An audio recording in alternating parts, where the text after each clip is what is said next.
Hello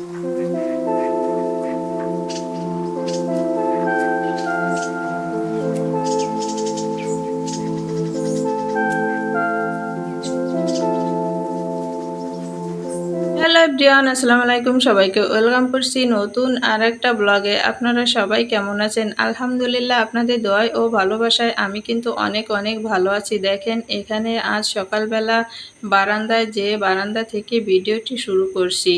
আর দেখেন, এই ব্যালকনির এখানে একটা মিষ্টি কুমড়া গাছ হয়েছে। আর এই গাছটা কত সুন্দর হয়েছে, ডোগাটা দেখেন কতটা মোটা হয়েছে। অল্প মাটিতে যে এত সুন্দর গাছ হবে বুঝতে পারিনি আমি যখন গাছটি লাগিয়েছি। দেখেন, অনেকগুলো পাতাও হয়েছে। আমি কিছু পাতা উঠাইছি আর উঠাইনি, দেখি ফুল হয় কিনা। এখানে দেখেন, বোম্বাই মরিচ গাছে ফুল হয়েছে। বোম্বাই মরিচ ধরবে, কিছুদিন আগেও ধরছিল অনেকগুলা মরিচ, কিন্তু আমি এখান থেকে খেয়েছি। ব্যালকনিতে অল্প মাটিতে মোটামুটি ভালোই গাছ হয়। আর এখানে দেখেন, একটা করলা গাছ হয়েছে, পাশে একটা আম গাছ আছে, সেই আম গাছে দিয়ে দিয়েছি।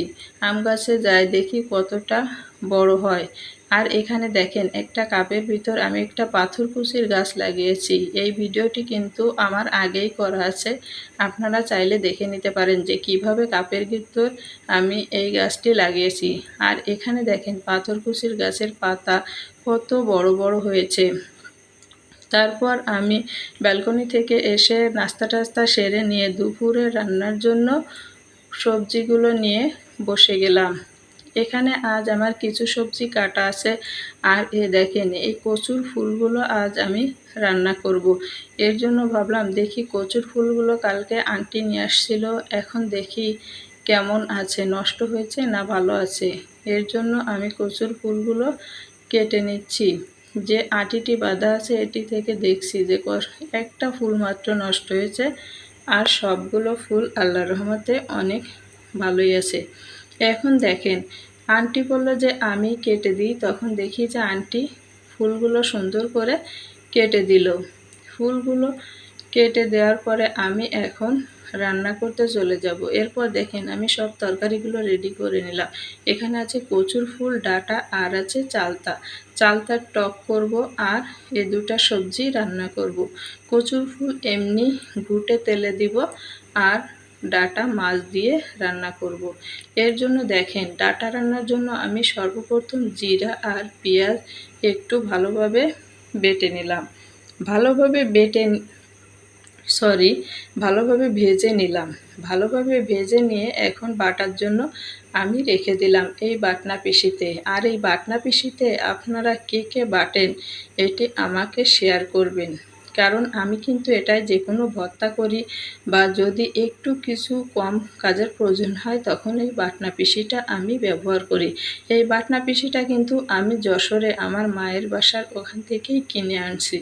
এই বাটনা পিসিটায় কাজ করতে কিন্তু অনেক ভালো লাগে।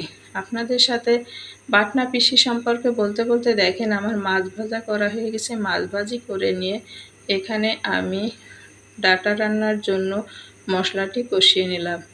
নিয়ে ডাঁটা দিয়ে দিলাম। দিয়ে এখন ডাঁটাগুলো আমি ভালোভাবে কষিয়ে নিব।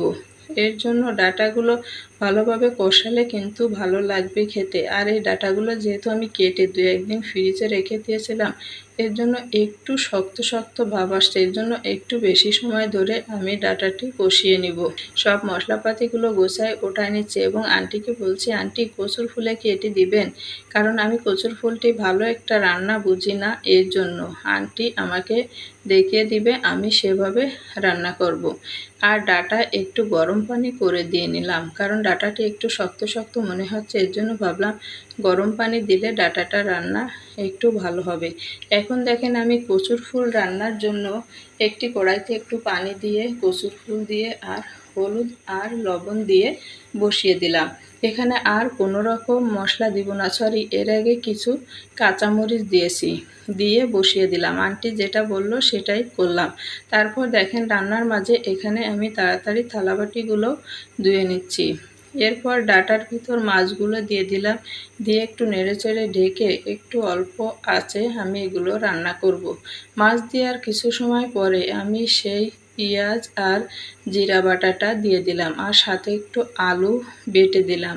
যেন ডাঁটার ঝোলটা একটু ঘন হয়ে আসে। ডাঁটার ঝোলটা যদি একটু ঘন হয় তাহলে খেতে কিন্তু অনেক মজার হয়। এর জন্য একটু ঘুটে দিয়ে এখন আমি এটি ঢেকে রেখে দেব। তারপর দেখেন এখানে আমি সেই কচুর ফুলের মাঝের যে ফুলটা থাকে, কেউ বলে মাছ আবার কেউ বলে ফুল, এটি নাকি ভর্তা করে খাওয়া যায়। আমি ইউটিউবে দেখছি, কারোর মুখে শুনি নাই।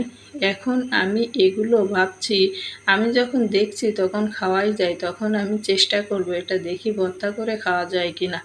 এর জন্য আমি সুন্দর করে কেটে নিচ্ছি। আর এই কচুর ফুলের এটা খেতে গেলে কিন্তু মোটা যে অংশটা থাকে এটা ফেলে দিতে হবে। কেটে কুটে গুছায় নিলাম। তারপর দেখেন কচুর ফুলটা রান্নার জন্য আমি সিদ্ধ করেছি, করে ভালোভাবে ঘুটে নিচ্ছি। ডাল ঘুটনি দিয়ে সুন্দরভাবে ঘুটে নিতে হবে, তা না হলে কিন্তু গাল ধরতে পারে, কোনো রকম আঁশ থাকবে না। এমনভাবে ঘুটে নিয়ে তেল দিয়ে পেঁয়াজ রসুন এগুলো দিয়ে সুন্দর করে ভেজে নিতে হবে। সুন্দর করে ভেজে নিয়ে এই কচুর ফুলটি দিয়ে এমনভাবে নাড়তে হবে যেন তেল ছেড়ে আসে। যখন তেল ছেড়ে আসবে তখন রান্নাটা শেষ। দেখেন দুপুরের রান্না এখানে আছে কচুর ফুল, আর আছে চালতার টক, সাথে আছে ডাঁটা দিয়ে মাছ রান্না। তারপর খেয়ে দিয়ে বিকালের দিকে একটু ঘুরতে বের হয়ে গেলাম। আর এর আগে বলে রাখি, আমি কিন্তু কচুর ফুলের মাছটি ভর্তা করিনি, টাইম পাইনি তাই। দেখেন মেয়েকে নিয়ে ঘুরতে বেরোলে মেয়ে অনেকটা খুশি হয়, তাই একটু বাইরে গেছিলাম। Thanks for watching my video.